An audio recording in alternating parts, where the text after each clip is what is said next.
Welcome to the Winged Wheel Podcast, the number one source for news, analysis, and discussion on the Detroit Red Wings, the NHL, and all things hockey. Here are your hosts, Ryan Hanna, Brad Crisco, and Evan Lopsinger.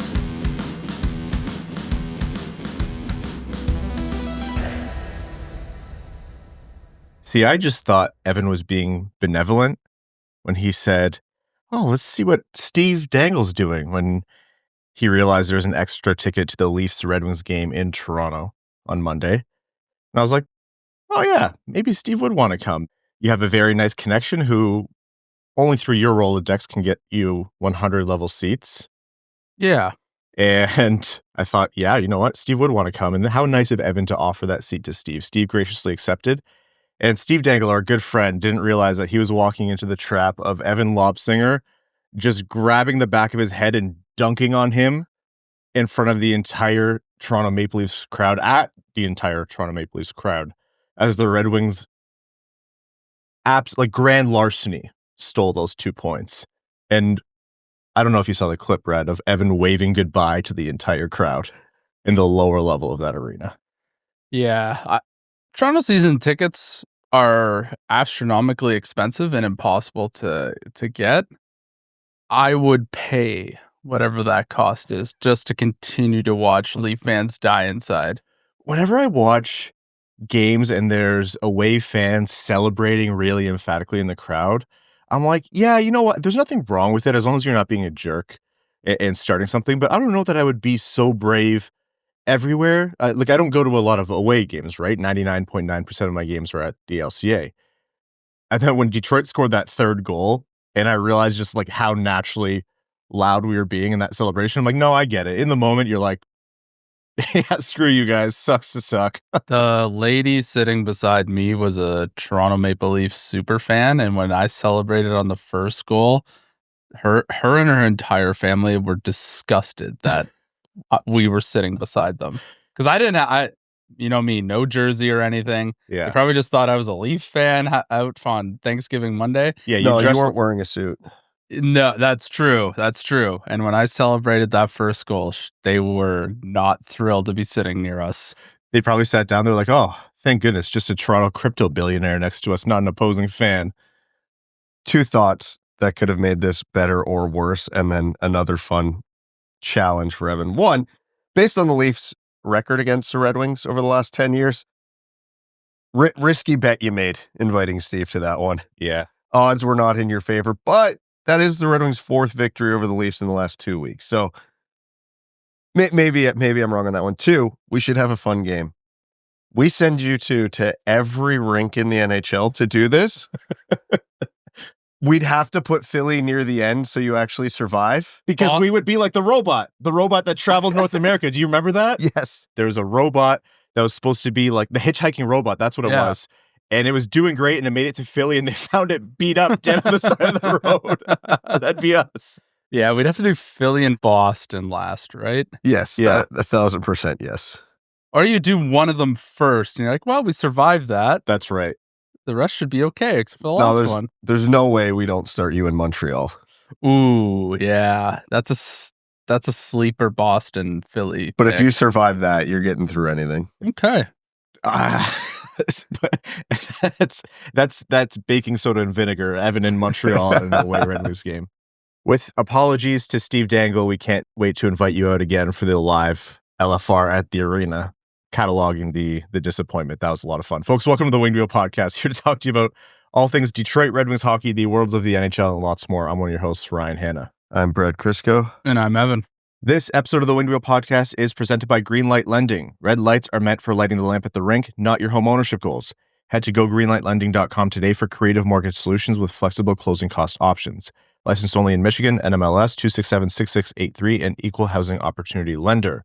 On this episode of the Winged Wheel Podcast, we're going to be covering the Detroit Red Wings wins against Toronto and Florida, storylines from those games, Talbot, Mason, Raymond, Appleton, Raymond's injury, what that means for the team moving forward, the shakeup of the lines, how the kids have been doing, Alex DeBrincat, special teams, Talbot and Gibson as a duo, all of that and lots more. We have NHL news in terms of a contract extension, which may relate to a Red Wings future contract extension, and whatever else we get to before overtime. Very quickly, Winged Wheel Podcast night at the LCA. Tickets are going fast. After every win, we get a rush of tickets bought, and once they're gone, they're gone. So wingedwheelpodcast.com/Red Wings to get your tickets. Saturday, November 15th, it's the game against Buffalo. Those tickets are not just tickets to the Red Wings game at a discounted rate. They are also access to the Winged Wheel Podcast night at the LCA pre-game live recording of the show featuring Ken Daniels, Rob Ray, and other special guests. You also get a free Detroit Red Wings and Winged Wheel Podcast co-branded Centennial themed blanket. It's a sweet design with our 10th anniversary logo and the Red Wings Centennial logo. There's merch, giveaways, meet and greet, all of that and lots more. And every ticket represents a donation to the Jamie Daniels Foundation. So again, wingedwheelpodcast.com/Red Wings. Headed into Toronto, Thanksgiving Monday in Canada, or as the States likes to call it, Monday.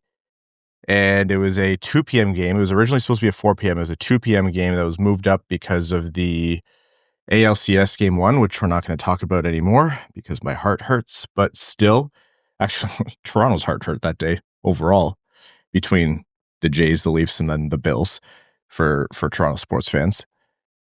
But the Red Wings take on the Leafs. And that was October hockey. That was the kind of hockey where nobody wanted to do anything once they made it through the neutral zone, which they didn't do that well. Ugly, messy, sloppy game, and Detroit was undoubtedly the worst of the two teams. That was a tough watch. You talk about Pretty fun in person. maybe the last minute. You're talking about getting through the neutral zone and then nothing happening. Were we watching the same game? They never got to the neutral zone half the time. That's what I mean. Yeah, whenever they managed to do it. Yeah, the D-zone turnovers were unbelievable. Just more so Detroit than Toronto, but both teams were bad for it. Yeah. And, I don't even know how to describe that. I was getting angry watching it, even when the Red Wings were up. Like, it was just... This game was going to screw us over because it's the argument for why you can't reduce the preseason. Because holy hell, neither of those teams look like they remembered how to play hockey. I'll take it, though. I'd much rather take this game than a longer preseason. No, I agree. But there's some executive who was watching that and just calling Bettman going, see? Do you see? Yeah.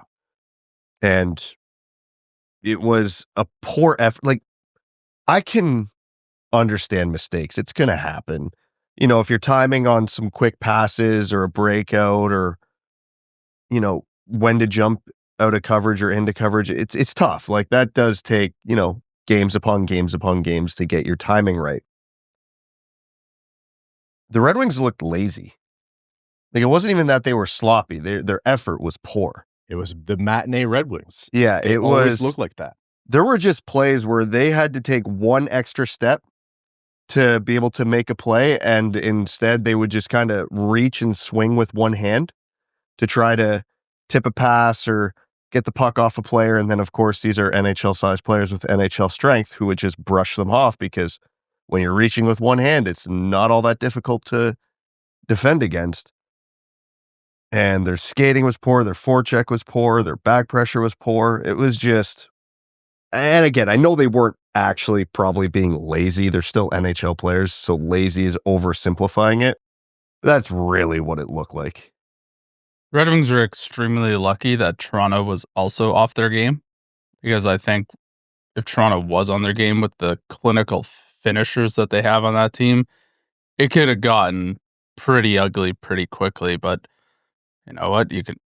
You're only playing the team that's against you that night, and I guess that afternoon. And Toronto was equally as discombobulated, disjointed, just no real sense of willingness to try and win that game. It was the end of the first period, and Detroit went on a power play, which turned into a 5-on-3. And even actually before it was a 5-on-3, Steve looked at me, and we had been talking about how Toronto had been largely carrying the game as much as the team could to that point. And he goes, "You know what's coming, right?" I was like, "Yeah, I didn't want to be a jerk, but yeah, we all know what's coming." Dylan Larkin scores on the backhand on the power play, and Detroit heads to the first intermission up a goal, which was it was extremely funny. And then the second period was, I'd call that the Red Wings' worst period of the season. The on the road, like the long change. This is their first real tough test in terms of what the schedule can throw at them. And it wasn't like on a back-to-back, but still, like, a lot of young players on the team. It's October hockey. That second period was bad. And the Red Wings survived because Cam Talbot was playing out of his damn mind. One of the best games I've seen Cam Talbot play as a Red Wing, and that's an extremely high bar to clear. Like, he was absolutely lights out. And the Toronto crowd was incredulous. Like, they could not believe what they were watching. Part of that was, bad finishing and I think wasted opportunities. But really, as Toronto started to heat up, they started to really find their form. And Detroit just didn't really have very many moments of pushing back. That was Cam Talbot's game. And the turnovers were continuing, and it was for up and down the lineup. It was from everyone. And in the third period, rather than Toronto breaking through first, it was James Van Riemsdyk on a break the other way in his Red Wings debut, has the puck on his backhand for the entire time being challenged by the defender, like does a little, body head fake, whatever, pretends like he's going to pass to create himself just the smallest amount of room to last second pivot to his forehand and bury it. That was a gorgeous finish, and two, what a hell of an entrance to his time as a Detroit Red Wings fan. And three, I want everyone to have heard what I heard, where Steve goes, "Oh my God, who was that? JVR? Really? Of all people, that was JVR who did that to us?" That was poetry. He couldn't tell it was JVR when the slowest partial breakaway in NHL history was unfolding. The green mouth guard goes crawling by. Listen, I love JVR and I understand his strengths and weaknesses. Look, man, that guy was never a fast skater in his prime, and at his age, it's gone. Hands are the last thing to go, though.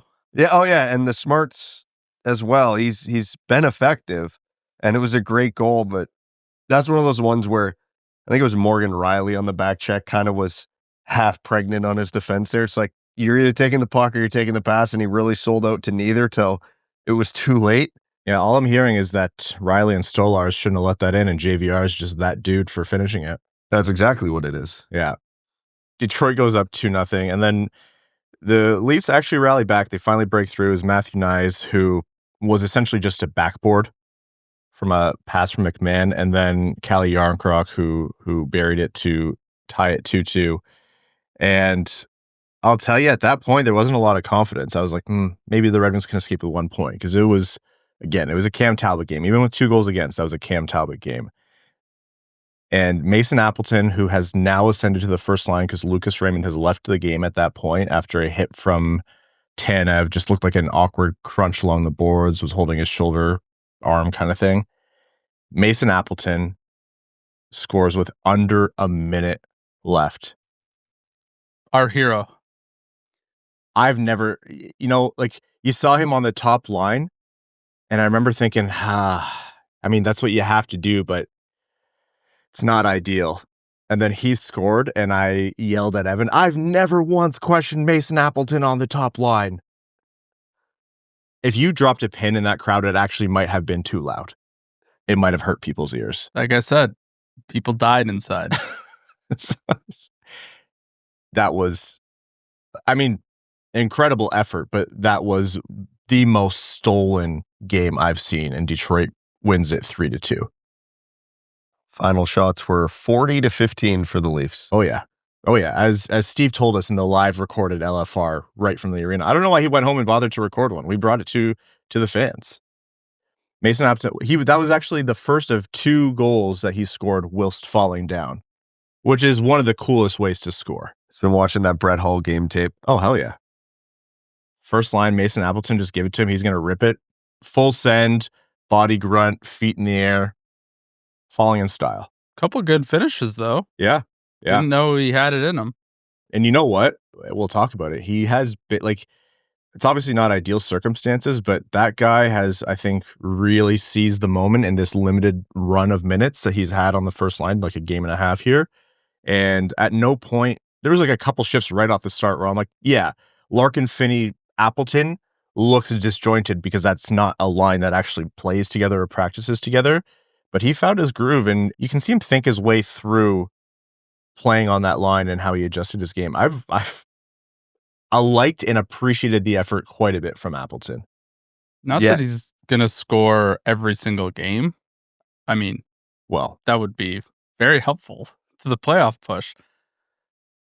But how many times has the Red Wings had an injury to a key player and then up trots glue guy number 6 and they put up 1 point in 25 games? Are you referring to Adam Ernie? I will not be referring to Adam Ernie in that manner. But it's nice to see someone move up the lineup and contribute on the score sheet for once. So if you thought Detroit shouldn't have seeded that first game against Montreal, they absolutely stole those points back against Toronto, and they made it 2 straight wins against Toronto, a home and home. And they headed into Wednesday night with a 2-1 record against the Panthers. As we found out, Lucas Raymond, who skated in the morning skate, didn't take part in line rushes, was considered day-to-day. And that was actually a big win because Raymond's injury could have been bad. It looked like it could have been something worse. You know, when I initially saw what happened, I was like, yeah, that's just one of those awkward crunches from Tanev. I don't think it was a malicious hit. It was just, split second, Raymond decided to turn and Tanev was committing. And that play happens a ton in every game. And then I watched it in slow-mo and I looked a little bit more on the numbers in slow-mo. And I remember thinking, was this something? And I ran it past the group chat actually, but the consensus seems to be like, no, it's just one of those things that happens. It was an unfortunate, maybe it was you can make the case for a boarding call or whatever, but it was just one of those plays. Happens 100 times a game. It's just weird angle, weird timing. And anytime it's a shoulder, you flinch. Yeah. At least I do. Yes, you do. Because the slightest thing with your shoulder can be a bruise or 6 to 8 weeks. And the difference between those two in terms of impact is minimal. So you never know. And of course, the Red Wings not practicing the next day made it worse because we had to wait the extra day to get any updates. So not ideal in a lot of ways. Some other takeaways from that first game, and I made a point of calling this out quite a bit because there's a lot of focus on Axel Sandin Pellikka, but that was a pretty mixed bag game for him. And that was a very, he's an all events player. Like if stuff per 60, it feels like Axel Sandin Pellikka is one of the higher end in terms of rookies that we've seen in a long, long time. Like he's all over the place. He plays all situations. He plays north of 20 minutes a night. For obvious reasons, you're going to notice him out there, but that's also his play style. He had a tough one. He had some moments where I thought he redeemed himself and made some really good plays. It didn't look like the game got away from him where he completely gave up, but he had some turnovers, some very rookie mistakes, the failed clear that led right to the tying goal kind of thing. Like there's a lot that he would have had from that game to take away in terms of tape to watch that the team is going to very rightly and easily point to and be like, yeah, here's the stuff that we work on. But it doesn't seem to have changed, for good reason, it doesn't seem to have changed the calculus on him, which is, yeah, this stuff's going to happen. Here's how you learn how to eradicate it while still maintaining all the things that make you special. But here's what makes you a pro. Better he gets it out of the way now. His biggest strength can lead to his weaknesses because I found, especially in that game, like it's happened every game to different extents, but that game was particularly bad. His biggest strength is how patient and smart he is with the puck. Well, this is NHL pace now. You can be patient, but you can't be as patient as you were on the big ice in the SHL. And there were times he got the puck in the D zone and you could see he was slowing it down, looking to make the play, trying to let the play unfold in front of him. And by the time he went to make the play, it was too late. Mm-hmm. So it's just going to be learning and evolving to how to get out of those situations when it doesn't evolve in front of you as quickly as you'd like. Is that a glass and out? Is that a get your feet moving just to get to a different position? And again, depending on the circumstance, the right answer is going to be different every time. But, it's one of the reasons we talk about you got to break in the rookies earlier than later sometimes, because I'd much rather he make this mistake now than a call up in March when the Red Wings are in the middle of a playoff push. And he's not going to learn to not do those things in the NHL until he screws them up in the NHL. The only way you can learn certain things about the game of hockey is screwing it up in a game. Mm-hmm. Because once you do it once, usually it doesn't happen a hell of a lot of times after. And good on McLellan for continuing to trust him, because again, I still think the positives in his first 4 games are far outweigh the negatives. But you can see the things he's struggling with, and it's getting a little bit better game by game, shift by shift, and that's all you can hope for, because by the time the new year rolls around, a lot of these warts will have worked their way out, and then he can maybe build some more confidence and try some more things, because I still think he's riding the brake a little bit. We're not seeing a lot of the truly dynamic things that he's done, even though he's been good and steady and, you can see the flashes of the skill. We haven't really seen him try anything yet, if you know what I mean. Yeah. There's way more to that player than just, logging the minutes and being steady. Like, he can make a difference on any given play. Exactly. And it's good that the Red Wings have McLellan now, because he seems to understand, I'm putting 3 rookies in the lineup. They are not going to be flawless. And he does not expect them to be perfect, because there's no way they can. It's not like a lot of other organizations and a lot of different eras of the Red Wings where, all right, well, we're trying to make the playoffs. Oh, that was a pretty bad mistake. He's out next game. Yeah. But so it's good to see, because all 3 of the rookies, and I'm sure we'll talk about them all, have made their mistakes, but they're not getting scared to keep playing because of what's going to happen when they make those mistakes. Yeah, when you skip Grand Rapids, you got to take into account that you're going to integrate what was going to happen in Grand Rapids, and you put it perfectly. Like, he's been given the leeway to allow these things to happen and grow. And if he wasn't a fast learner, if he just, developed at a normal pace for rookies, then it would still be totally fine. And I still think they'd be on the right track. However, he is a fast learner and he develops quick. And I do think that he's shown, an exceptional skill to be able to adjust things on the fly, so to speak. And I don't know that it's going to take that long for him to work these out of his game. He is not Mo Seider, but just as a comparison, if you remember Mo Seider's rookie season, he had a turnover issue. There was just like a decision-making thing where it was not, an error that was reasonable, or you're like, yeah, he was just in a tough position. It was kind of like unforced errors. Like, you didn't need to do that. I still remember the one Mo Seider had in Toronto. Yep. And Spinorama pass across the blue line right to a Leafs breakaway. And it was like, you weren't that concerned because, 1, he was being asked to do a lot, and 2, that's just the normal progression of a defenseman. So it's good, and it's unsurprising that McLellan, who's very much been there, done that, which is a nice change of pace, is unsurprised by, how things are progressing and giving things the time and the runway to play out. Well, even from a coaching standpoint too, are you getting more out of your next option, right? Like, does the good outweigh the bad? ASP, MBN, Finney, they're going to have their mistakes. They also bring a lot of positives. Who would you be replacing them with right now? Because if you stapled ASP to the press box for that Florida game because of that Toronto game, even if ASP replicated the exact same game, that's still probably better than what Travis Hamonick's giving you. Mm-hmm. Still probably better than what Justin Hall or Eric Gustafson is getting you. Well, I think McLellan knows that. Exactly.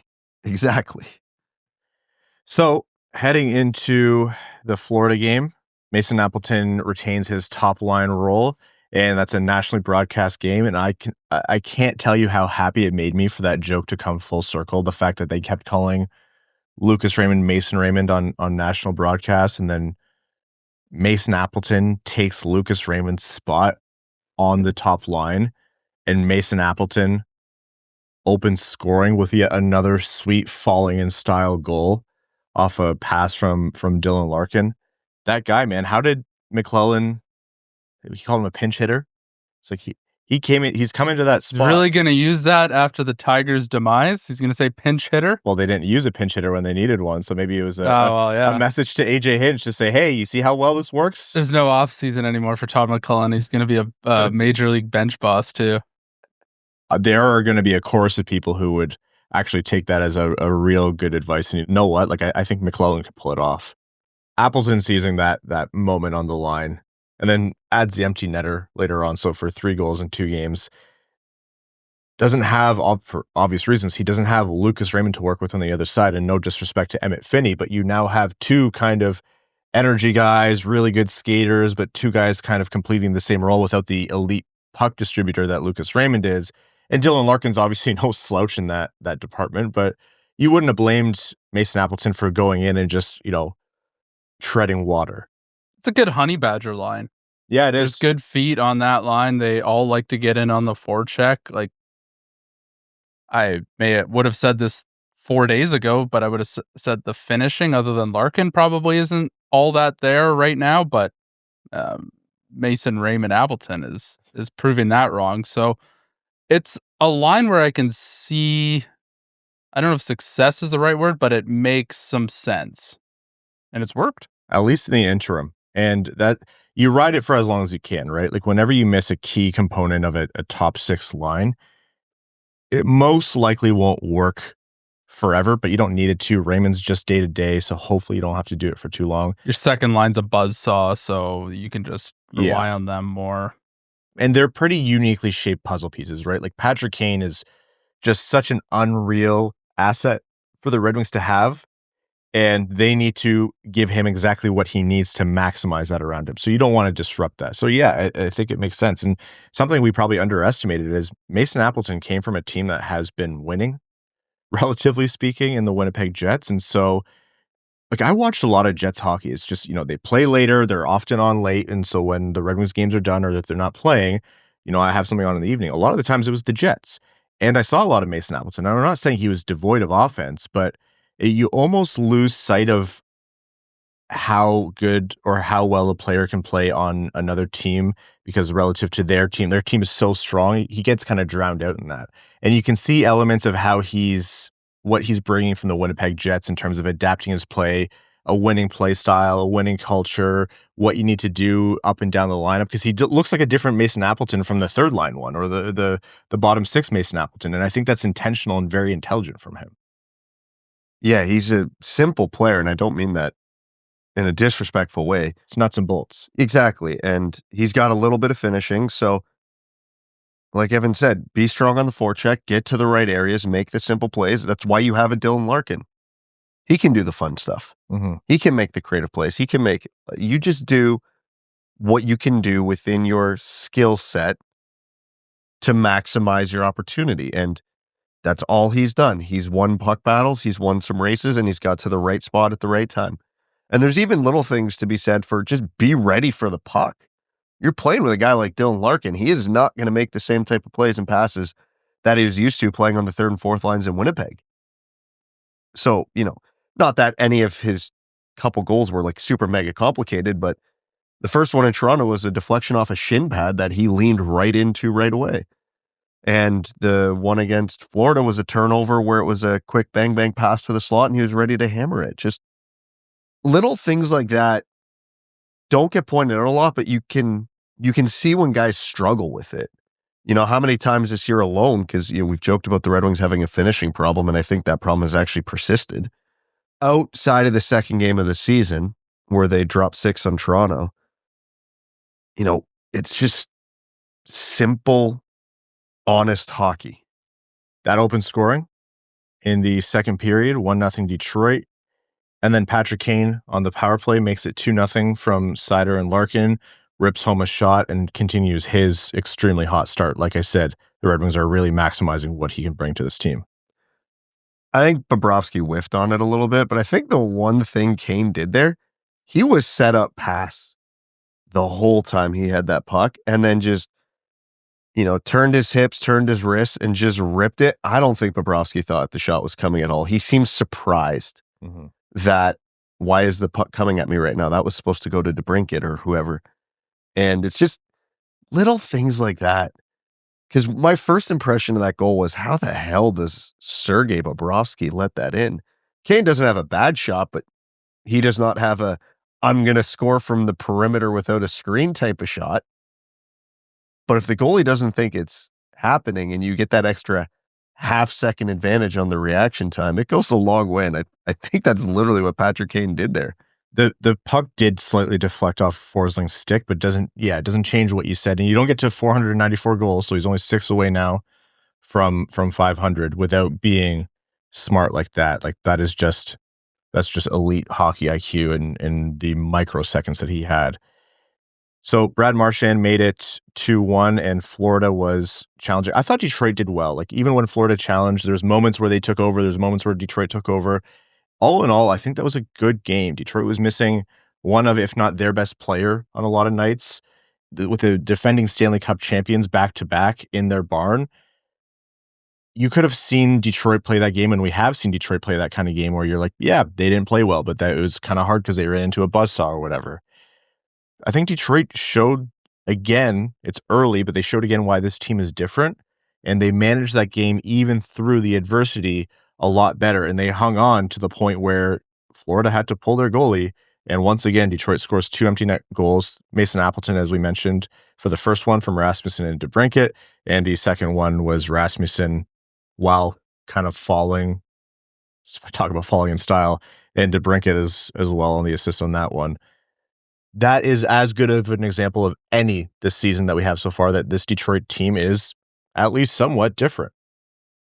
I don't think the Red Wings were great in that game against Florida. I don't think Florida was great either, but So, I mean, well, that's all that matters. it's early season hockey, and the game felt like another one of those, like, okay, we're just going to slug it out, see who makes less mistakes. But I think the Red Wings' effort, they looked quicker that game. I think that was the big difference than the previous game against Toronto, because there were still a lot of D-zone blue line turnovers. Andrew Kopp particularly had a rough game for that.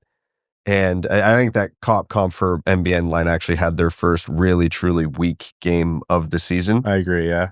But it was just, they were making up for it better. They were positioning better. They were skating better. They were getting to pucks quicker.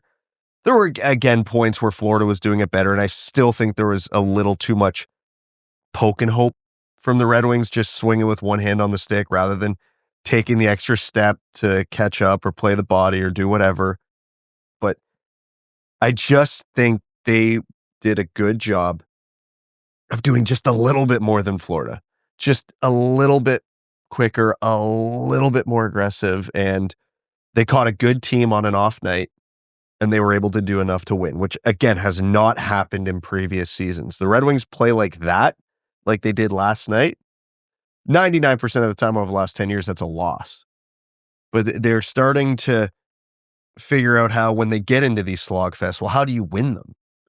And I know that sounds like such a stupid statement because it's really truly saying nothing. But it's just finding a way to do enough given what you have any given night. That was probably the first real test for the third line, because they haven't played a team like Florida that has the depth. Yeah, they're out Barkov and Kachuk, but And that team is Kulikov now, actually. and Kulikov's out now. Well, the Red Wings long-term. didn't have Raymond or Hamonic. Same thing, really. Essentially equivalent. But Florida's I was not prepared for that one. Florida's that next man up mentality. And how many times do you see a guy who's, kind of on the outs with their team go over and is all of a sudden a superstar on Florida? They just put him in the right spot for success.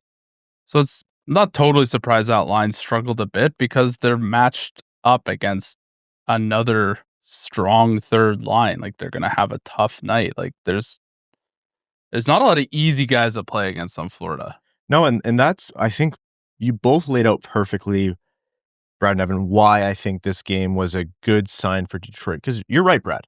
That was not a great or perfect game by any means. It's still a lot of the October mistakes, a lot of high turnover in the team in terms of players changing out, leading to a lot of things like turnovers and inopportune times. But like Evan said, you just kind of hang on. And, in game 42 and game 57 and game 29, like, those games count for 2 points just as much as game 1 and game 82. And through the season, you got to get through the slogfest. The hockey season is long, and it's not a highlight reel factory. Like, there are ugly, grindy, disjointed. No one is gaining the zone cleanly at any point, and the Mason Appletons of the world are the ones making the difference games all throughout the year. And you still got to win those points, because when it comes to the end of the season and you don't make the playoffs off a 1-point tiebreaker with Washington, or one more period of one hockey against Montreal would have made the difference last season, you wish you would have won those games or hung on. Like, this is the kind of thing where you got to get the wins in the right ways, but you also kind of got to get the wins in the ugly ways. And that's the beauty of hockey, is that sometimes it's ugly as hell, and playing the right way will garner results. Not every time. Absolutely not every time. If Talbot wasn't also unreal again last night, that could have been a loss. Although I think Detroit had a lot of opportunities where Bobrovsky was actually lights out once again. He only let in 2 goals, and it could have been way more. But just on average, you need to be winning more and more of those slogfests, and Detroit hasn't in recent years, but I think they're showing signs where they can now with how they're playing and set up. Yeah, to your point, I think the Red Wings straight up missed the net on a lot of A-plus chances. Yeah, well, Larkin had a point-blank chance. DeBrincat had a great one-timer that they missed the net on. It's get that man an empty net goal now. Didn't he get like 2 empty net assists? Yes. He's like, buddy, shoot the puck. Leads the team in points, 0 goals, 6 assists, just how we all drew it up. The inverse Johan Franzen. What's the opposite of the Cy Young? Anyways, more on that in a little bit. We're going to take our first quick break here, and when we're back, continue discussion on how the Red Wings are doing. First, a word from our sponsors.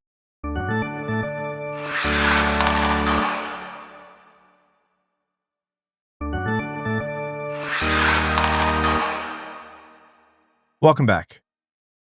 First place in the Atlantic. It's 4 games in, but still. That's probably the latest into a season they've been first place in the history of this podcast. No, they've had some runs here where they've been up there. So I don't want to say I don't know for sure, but if I had to guess, it feels like it. They don't feel like frauds sitting there. No. They're in good company with, as we all predicted, Boston and Montreal in spots 2 and 3 as of right now.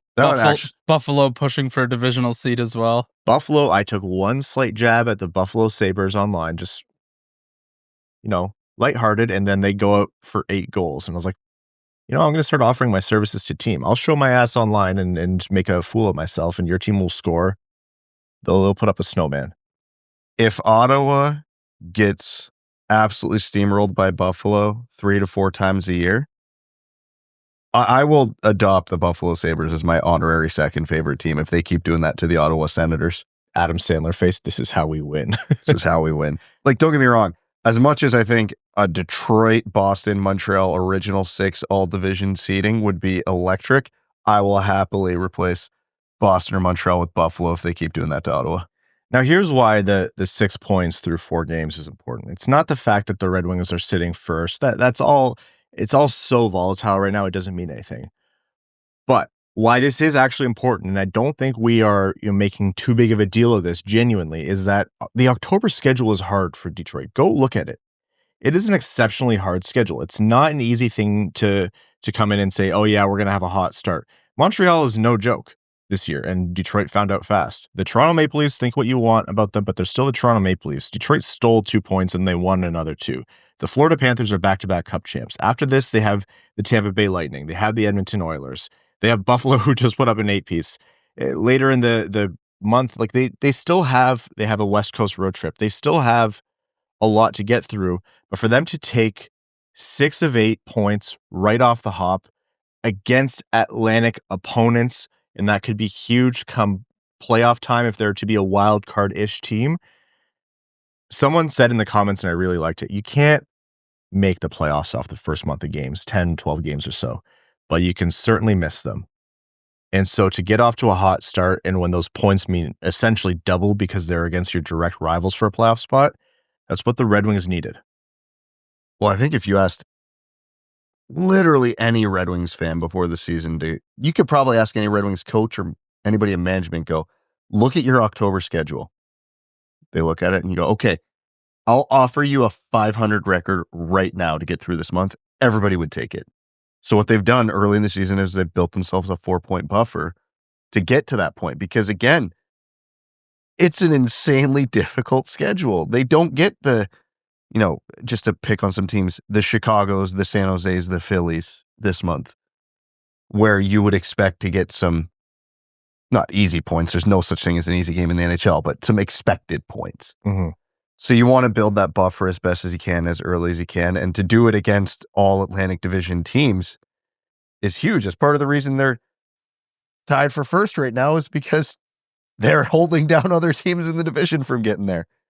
So it's huge. It's great. And again, I don't expect them to go 3-1 through every 4-game segment for the next couple months. But man, if you're going to do it, hell of a time to do it. One game at a time is all you can ask for. I think the one thing we'll talk about here in terms of specific Red Wings storylines is that Cam Talbot has been all 3 of those wins. Gibson got pulled in the home opener. Talbot came in. Red Wings still, of course, lost that game, but then Talbot has been essentially as perfect as you could hope for after that. The win against Toronto at home, the win against Toronto in Toronto, which was one of the best performances probably of his career, and then the win against Florida. And McLellan has said, he's going back to Talbot. The Florida game. I'm going back to Talbot, saying it's because of the performance. That isn't sustainable over an 82-game season. They're going to need to get Gibson going here at some point. The question is, when? Do you pick Friday against the Tampa Bay Lightning, or do you pick Sunday against Connor McDavid and the Edmonton Oilers? And I mean, I don't pretend to know what McLellan thinks specifically. I kind of lean towards the Lightning to see if you can't catch something there. The Oilers is a bit of those are some high-end finishers, or a couple of the best players on the planet. That's a tough ask for a goalie. Still, it's early. You don't make any sweeping proclamations. We've seen how great Cam Talbot can be through the first 2/3 of a season before. And for John Gibson, you're not writing things off, but you do hope that they can get him going soon so they can continue this role. Yeah, because he was awful the last preseason game he played, and then he wasn't good in that first game. I think I agree with you. Give him the next game just because you want to give Talbot some rest. Because he can't, at his age, he can't be going every other day for, 4, 5, 6 games at a time. So give him a bit of a breather here. Let's see what Gibson's got against Tampa Bay. And Tampa won't have as good of a book on Gibson as they would on Talbot because of, conferences and how often they've played. And then same thing goes with, although Talbot did play for the Oilers, I think, for a hot minute there. So maybe he's got a read on McDavid or vice versa. So it could be fun. Maybe a little extra motivation. I don't know that many people have a read on Connor McDavid. Do not blink. Well, they got a read on him. They just can't do anything about it. That's the trick. I read it and I'm horrified. But yeah, and again, I still got faith in Gibson to have a good season and get it going. But at the same time, the NHL's too good to try to make something work. You got to ride the hot hand. If something's working for you, don't overthink it. Now, in terms of what's working and what's not, Alex DeBrincat's been playing good hockey. I don't doubt that for a second, despite the 0 in the goals column. And something that I said, I think when we were sitting at, I still call it the Air Canada Center, the ACC. I'm still calling it that. And the Sky Dome. Yeah, I'm not, it's annoying. We were sitting in Toronto, I said to Evan, I was like, DeBrincat's starting to think about it a little bit with his shots. He's starting to, you don't want him to get into that spot where he feels like he has to force a goal, because the best version of Alex DeBrincat as a scorer is the guy who just knows that his shot's going to go in. And I'm not saying, sound the alarm bells, nothing like that. He's playing great hockey. The numbers say it's going to break for him eventually. A little bit's been finishing, a little bit's been bad luck or whatever it might be. Get that man an empty net goal. Just break open, break the seal, get him going. I don't know what his expected goals are, but I can guarantee it's a hell of a lot higher than 0. It's got to be among the best on the team. He has had so many chances. And yeah, now he's starting to, last night I noticed a couple times he had a good look to shoot and he chose to pass, which is not normally something you see from Alex DeBrincat. So he's definitely fighting it in his head a little bit. Still playing good hockey, still for the most part making the right plays. And that's all fine. The regression to the mean is going to happen at some point, which means he might score 12 goals in a 3-game span, but might just have to patiently wait for that stretch. According to Money Puck, Dylan Larkin leads in cumulative expected goals 2.7. Alex DeBrincat's second with 1.8. And he has I mean, that's not a lot, mind you, but second on the team. I'll say, but basically 2 expected goals through 4 games is a 41 goal pace, which feels about how he's been playing, just nothing's dropped. He's just has to have the finishing. And again, he's playing good hockey. It'd be different if he was playing poorly and part of a line that was struggling, but he is still playing good hockey. Him and Kane, like, they are just showing off the magic every single game. Kane had a fantastic feed to him last night as well. The PK, I think Max also put it in his article. I didn't get a chance to finish it, but the PK went 2 for 2 last night and had some other opportunities where they had to kill, outman situations. It's early, but it's looked quietly pretty solid so far. Clicking at about 90%, I think. This early in the season, I don't want to put too much stock into numbers with this. It looks different. Like, they're running a diamond formation, from what I can tell. They're not pressing as much as they did last year. I think they've gone to a more conservative style PK. And again, so early with so few opportunities to really dive deep on it, it's hard to tell in great detail every change that they've made. But the penalty kill feels like the whole strategy this year is we're going to let them have the puck, but they're only going to have it on the outside. We're not giving up anything in the slot. We are not giving up the cross ice 1T. And that does give the other team some looks from, the top of the circles, the top of the key. But without a deflection, those are ones your goalie should stop. Right? And I think the Red Wings are just like, okay, let's just eliminate the high danger. And then whatever happens, happens. They're suppressing high danger chances against really well. Like, you'd think Florida, for the moments where they controlled that game, they would have just racked them up. No, like, Detroit still, by the numbers, had the majority or at least more of those high danger opportunities, if I remember correctly. And they've done a good job, like you said, of eliminating the big numbers, so to speak, if to borrow a term from golf. Not that I ever employ that strategy myself. Yeah, I haven't actually looked at the underlyings of that, but it does feel like, especially on the PK, that the high quality chances they've reduced, not like dramatically, but noticeably. Yeah. And if that's all they do on the PK, you can handle the odd point shot that gets tipped in or the odd shot from the top of the circle that goes in because of a screen. As long as they're not just hammering one-timers from the slot or getting backdoor tap-ins at the, crease. It's an 82-game season. You got to play the odds.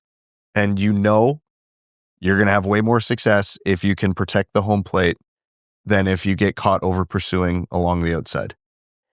Last point here on the Red Wings. Lucas Raymond's injury. I mean, they won last night and that's great, but obviously it's not a winning strategy to not have Lucas Raymond in the lineup as well as Mason Appleton has done.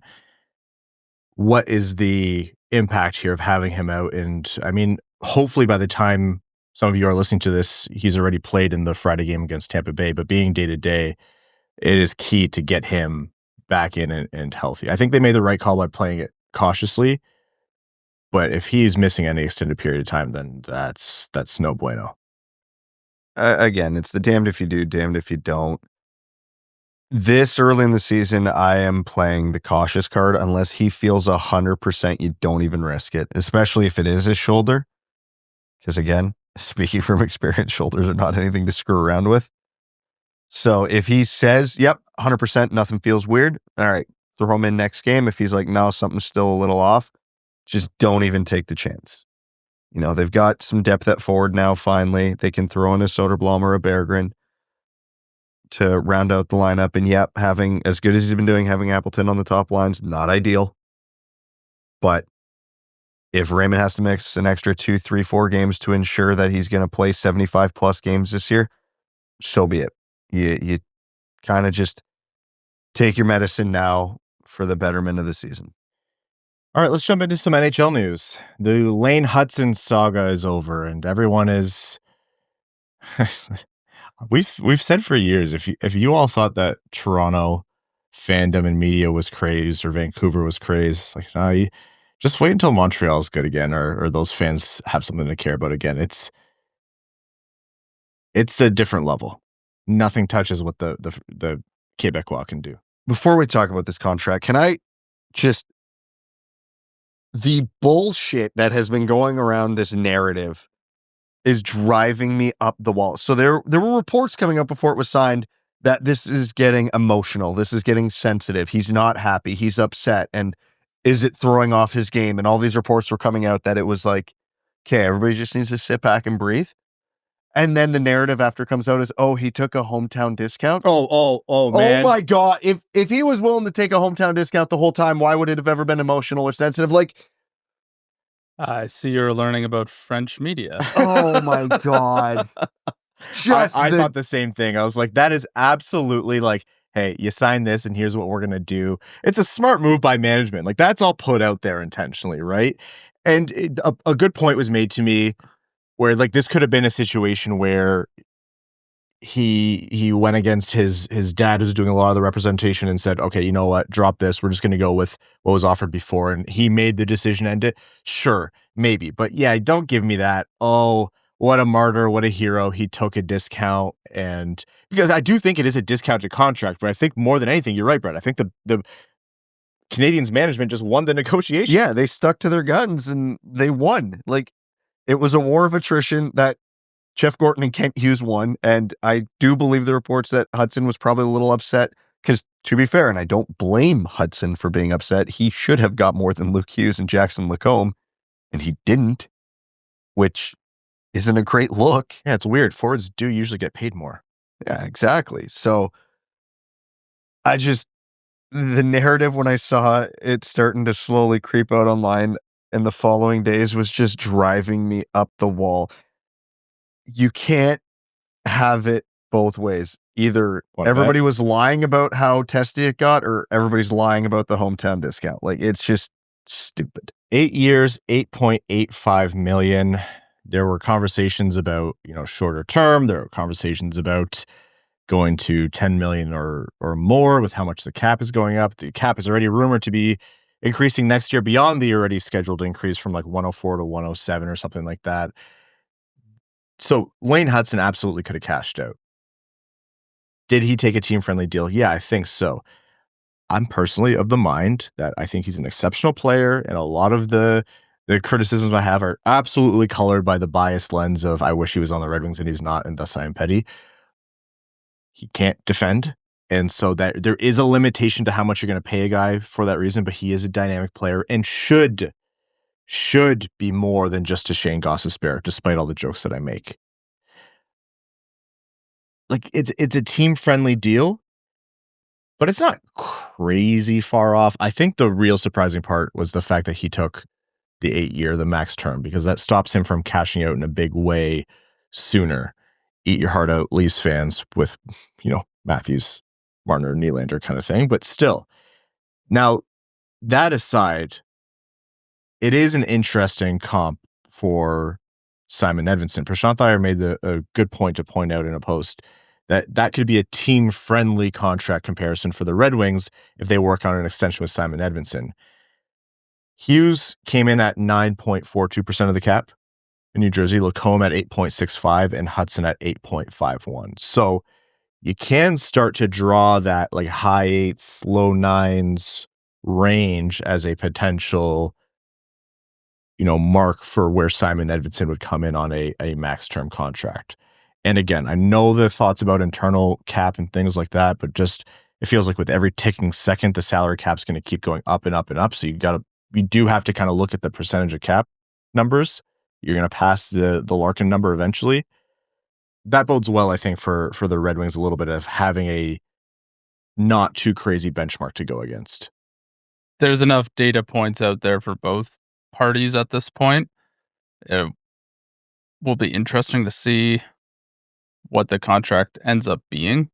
I would imagine it seems like most Swedes always just take great deals long term. They like where they're at. They're like, why would I do something else? This is what I want.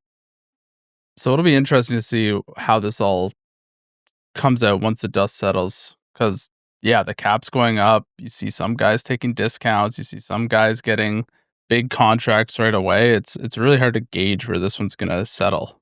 Well, I think to the point Ryan made about being surprised Hutson took the 8 years, if I'm Montreal, I wouldn't have given him the option. Like, we're talking an 8-year deal, and we'll figure out the AAV. And if I'm Steve Yzerman talking to Simon Edvinsson, I'm doing the exact same thing.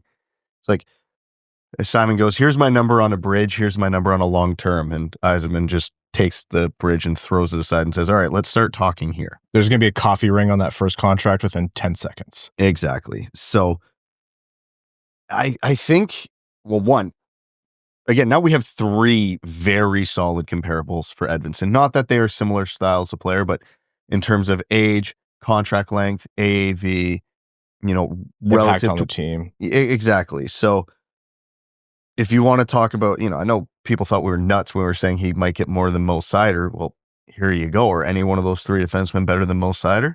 Absolutely not. And they're all making more than Mo Seider. So realistically, Simon's probably going to make more than Mo Seider, and that's just the way of the rising cap. Because even for a guy like Hutson, to get back to that, I know you made the Gostisbehere joke, and not that Gostisbehere is a bad player, he's a good player. In 4 years, what's a Shane Gostisbehere worth in the NHL? Probably pretty close to $8 million. So you're, oh my God, you're, on a 120 million salary cap, a guy who puts up 40, 50, 60 points, but is a defensive liability is probably an $8 million player. So I think the worst case scenario for Montreal here on this contract is still not bad. And I think Detroit's in the same boat, because what's Edvinsson's worst case scenario? A 25-point, really solid defensive defenseman? What's that worth? Look at what Gavrikov just got. And that's worst case. He is not a defensive defenseman only. Exactly. I think Gavrikov might be like not floor, because I think Gavrikov's elite defensively, but that style of defenseman is Edvinsson's floor. But I do think there's legitimate offense and puck ability there. So I think if you wait 3 years on Simon Edvinsson, he's a $12 million defenseman. So yeah, I'm talking 8 years, and I'm not entertaining another option. They learned the lessons, Kent Hughes, Jeff Gordon, they learned the lessons from what Kyle Dubas in Toronto messed up from the start with their core, which is now broken up with Marner gone. And I think you're right. They're like, we're not doing that at all. We are not making that same mistake. I don't think it gets it done, but at this point, you're just offering Edvinsson the Seider contract with an extra year on it and saying, there. I'd give it to him today if it was an option. Yeah, I wouldn't be surprised if that already has been an offer. There's got to be, there's a part to this that's unspoken, which is that you're going to have to start to talk to guys their timing was just worse, and there's nothing else to be said for it other than their timing was worse, and say, hey, look, you're going to see this guy who looks up to you on the team, who we asked to log fewer minutes than you and less heavy situations than you, and we got to pay him more. And, you're a leader on this team, and we're sorry about that, and that's just, the business. That's always been the case in the NHL, but it kind of went away for an entire era there because of the flat cap, because of COVID and everything. And these conversations are happening in 32 teams across the league. So that kind of thing is expected, and agents are playing it 2 ways, right? They're telling the GMs that they're negotiating against, absolutely not. We will not abide by this, blah, blah, blah, blah, blah. We're not holding ourselves to an internal cap. And then they're telling the players, hey, look, this is an awkward dynamic. Like it's going to be weird with the team, whatever. But that's part of it, where the teams kind of have to manage this internally, because guys do care. Like I know these players a lot of them are consummate professionals, and they never, betray anything like that to the media, but they are competitive people, and that would miff at least some of them.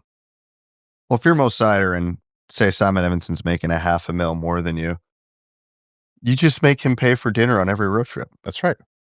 There's ways to balance this out. Unironically, that's probably a lot of what they would do. All right, other quick NHL news here. Not directly relevant to the Red Wings, but maybe Brady Tkachuk out at least 4 weeks. That could be tough. Ottawa, who's not off to a hot start, it's early, but if they are missing one of their most important players for a long period of time, that's another opportunity for Detroit to potentially take advantage of points on the board against them, if that makes sense. And what's Ottawa, 1-3 right now? Something like that. I just wanted to point that out. Now, elsewhere, Florida, who obviously we're familiar with, not just Tkachuk, not just Barkov, they claimed Donovan Sebrango in part, they needed bodies. Kulikov is now out, as we mentioned earlier, for long periods of time. And again, it's a deep team. I don't think Florida's in danger of, plummeting to the floor or anything.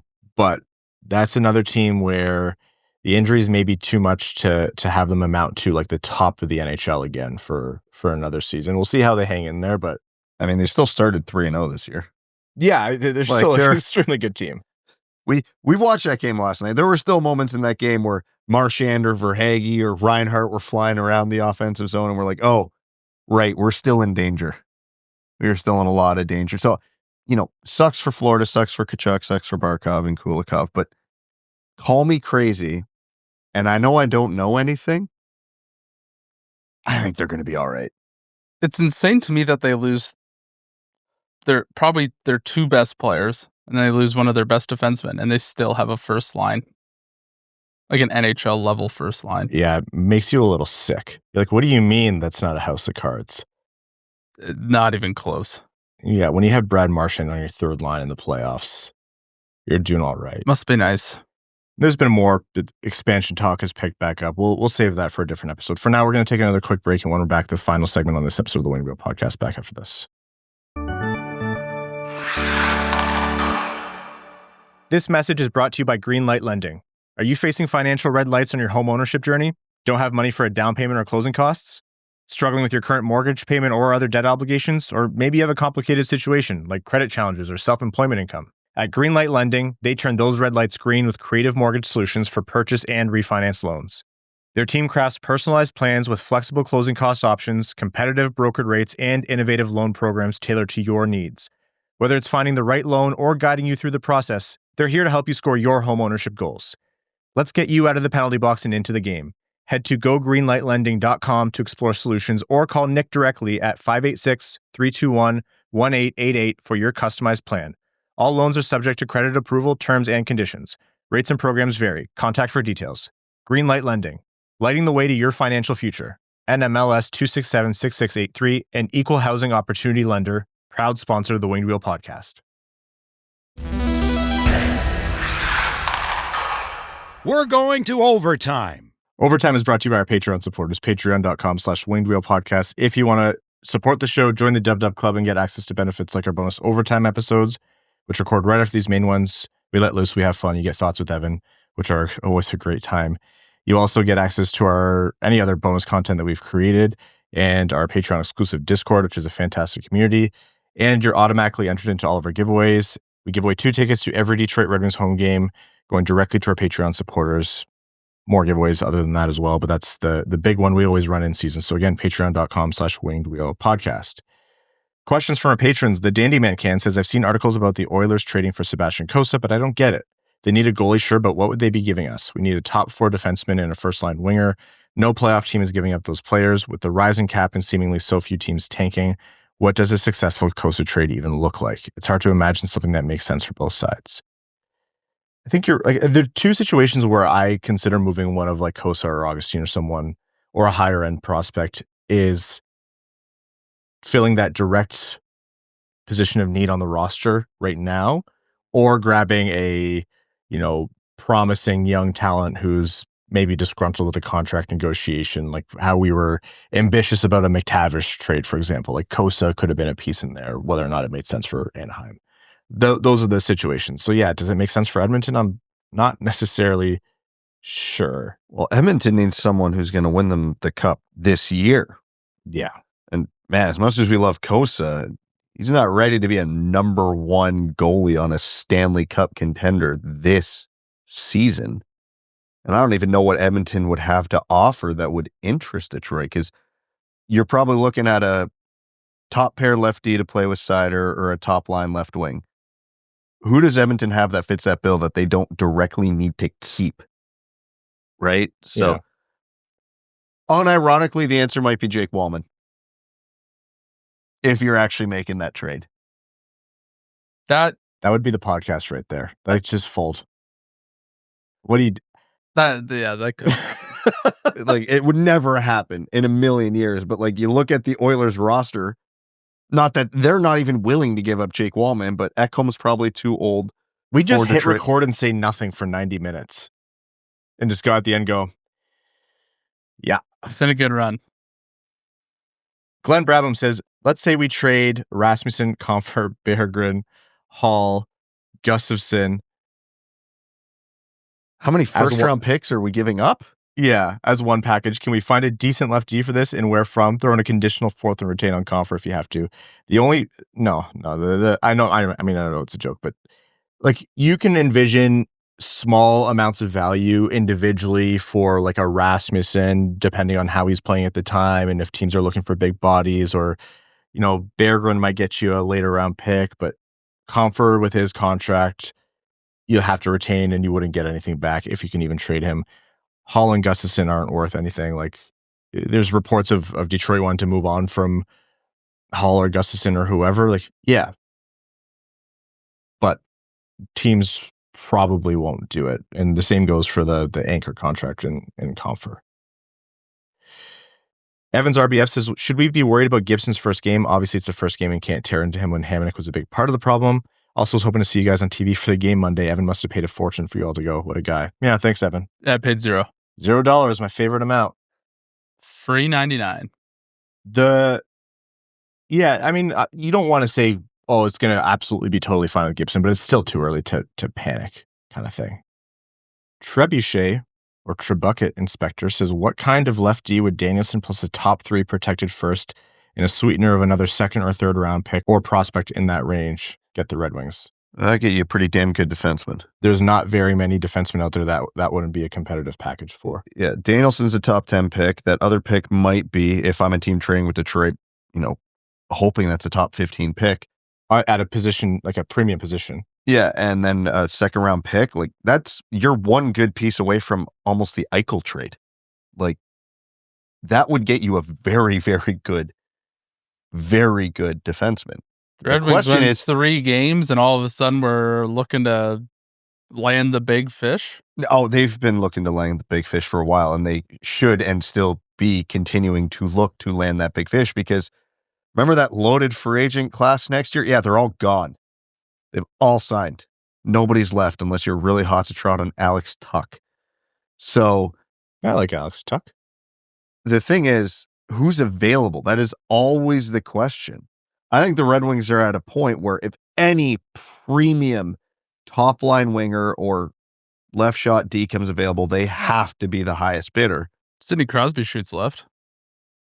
Who's available though? Like, genuinely. Wait until Buffalo implodes, which is rich after an 8-goal performance. But yeah, Bowen Byram, they're not going to trade Dahlin, even if he wants out. They're going to fight tooth and nail to keep him. But Byram, but he's only got a 2-year contract right now. So, and then that's straight to UFA. So like that trade proposal is probably too much for Bowen Byram. So it's like, that's 2 Buffalo years. So that's at least 5 to 6 years of your life gone. Cheesy Spoon 72 says, I was going to leave something in the last overtime segment about Steve Dangle calling the Red Wings the Red Sabres because of how they've been the past decade. If only I'd known you guys would be sitting next to him the next day. Yeah, I gave it to him a little bit. And it's like Red Wings fans are going to have a field day in your comments. And I watched his LFR after he posted it, and you guys in the comments it was funny as hell. As expected. There was a lot of, Red Sabres, huh? That's tough. He was unaware of the Swedish mafia that exists amongst the Red Wings fandom. Oh, yeah. They'll get you. Will Burkima says Appleton has 3 more goals than Ehlers has points this season. Soak that in. From the 3 wins, what feels most sustainable? Aside from Talbot, what's least sustainable in your eyes? Oh, man. Most sustainable, half a goal per game, Mason, Raymond, Appleton. Obviously. I would say most sustainable. Nothing's really felt like an outlier. They're not like riding a heater on any one thing outside of Talbot a little bit. I think this decor, the way they are right now, the way they've been playing is extremely sustainable. Yeah, it's not like they're scoring 8 goals a game. And because even that, they've been winning. Sure, they got 4 goals against Florida and 6 against the Leafs in game 2. That was with 2 empty netters each game. So it's not like they're winning by scoring 4+ goals every game. They're not allowing goals against, but again, their defense does look systematically better. So it's like, I don't expect them to give up 1 or 2 goals against every game, but Least sustainable, Alex DeBrincat not scoring. Yeah. That's what I was going to say. Like, in a couple ways. 1, he has to break through eventually. And 2, if he continues to not score, then it would be a problem. just move all the Mason Appleton goals to Alex DeBrincat and we're about where we should be. Yes. Yeah. I don't know. I feel like special teams have been... Yeah, 90% on the PK. That's probably the answer. Nothing has seemed crazy. Yeah. All right. We are going to wrap this episode up. Thank you all so very much for tuning into this episode of the Winged Wheel Podcast. Thank you to all of our sponsors and our Patreon supporters. Patreon.com/Winged Wheel Podcast if you want to support the show. And if you want to help us out, but Patreon's not for you, that's totally okay. You can also help us out just by subscribing wherever you get your podcasts, Apple Podcasts, Spotify, whatever RSS player you have, YouTube. Leave a thumbs up, a review, a rating, the stars, the review, tell a friend about the show. All of that really does help us out a lot. Remember, Winged Wheel Podcast night at the LCA, Saturday, November 15th, wingedwheelpodcast.com/Red Wings. And to all of our name level supporters, we could not do this show without you. Arjun Shanker, Aikfer, Martin Norberg, brand new name level supporter. Welcome, Martin, to the Dub Dub Club, and thank you so much for your support. THL champ Samuel Soderholm, Icon, Glenn Brabham, Rain Dano, below average ball hockey goalie, Matthew M. Rice, Darb EQ, Sea Lion, Bingo Bango, Hassam Al Qassem, Asher Killian, Kaylin Wood, Alex Toger. That's what I appreciate about you.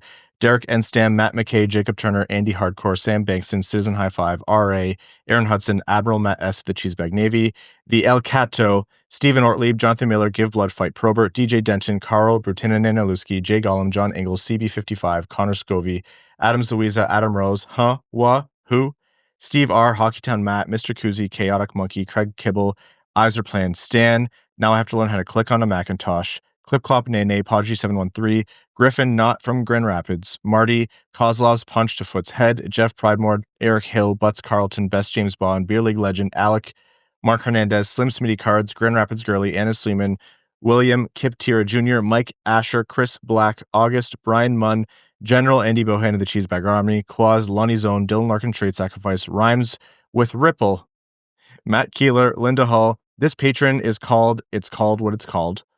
Thank you. Connor Leighton, As Good As It Gets, Jeremiah Dobo, Josh Yelton, Brad Simmons, Darren Fick, Bex, The Hodag, Baseball, Basketball, Wiener Dog, Short Sports, Commander Ben Barron of the Cheesebag Space Force, Sandine Pellikka's Pet Pelican, Griffey Boy, JM Rhapsody, Frank Stanley, Rosie Posey, Ophelia, That Other Guy, Pucking Puck, Carl Thames, The Hat 123, Stephen A. Aaron, Corey Prida, All Motor No Hands, Gene Sullivan, Roy Mudbutt, James Pridemore, Upernadian, Drop the Puck, Eric Nance, Ann Stanislavski, Jim, Bellingham Acid Balls, Wings Fan of St. Louis, Scott, Johnny Page, Lucas Raymond, Evans, Brown Pomeranian, Trent Thorough, Grepsky, Evan Beckner, Return of Jambo, C.E. Hayes, Finney to the Raptors, Jacob Marsh, Falkness, 91 in the Rafters, and I'm Still Stranded in Arkansas, Fight Night at the Joe, Andrew Shaw, Axel's Sandin Pellikka, and your second favorite patron. Thank you all so very much. We will talk to you Sunday. Thanks for tuning in to the Winged Wheel Podcast. Be sure to visit wingedwheelpodcast.com, where you'll find links to subscribe to the show on Apple Podcasts, Spotify, YouTube, or wherever you get your podcasts. You'll also find ways to support the show, like Patreon, official podcast merchandise, and more. And don't forget to follow us on X at Winged Wheel Pod, at Ryan Hanna, WWP, at Brad Crisco, and at Hockeytown Evan, as well as Winged Wheel Podcast on Instagram.